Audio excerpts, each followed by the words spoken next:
هر روز درستش میکنی چون به معنای واقعی خوشمزه است. با اکوکوک همراه شو. 3 تا دونه تخم مرغ، 1 پیمانه شکر، 1 قاشق چایخوری وانیل، کمی نمک. با همزن برقی 5 دقیقه بزنید.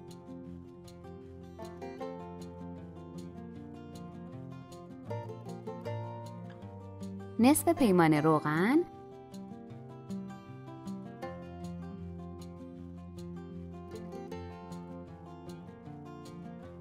نصف پیمانه ماست،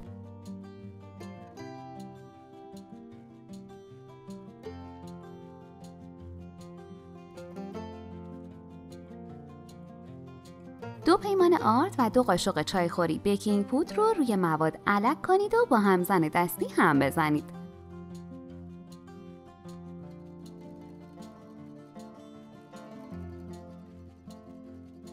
اگه میخوای اولین نفری باشی که به محض آپلود آموزش جدید ویدیومون رو ببینی، دکمه سابسکرایب و زنگوله کنارش رو حتما بزن.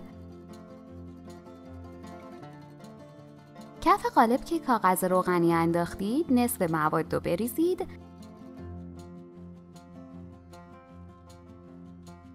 و روش چند قاشق مربای توت فرنگی بریزید و با یه سیخ کمی هم بزنید.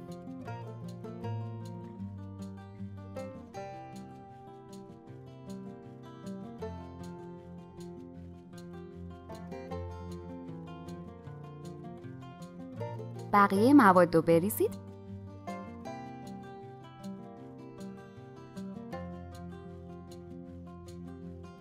و دوباره مربای توت فرنگی کمی هم بزنید و طرح بندازید.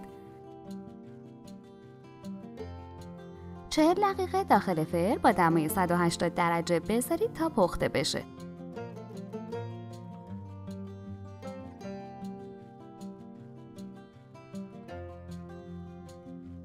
از قالب در بیارید و برش بزنید.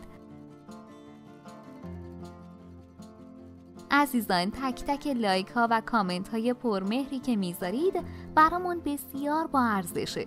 به ما انگیزه میده تا آموزش ها رو با اشتیاق بیشتری براتون تهیه کنیم.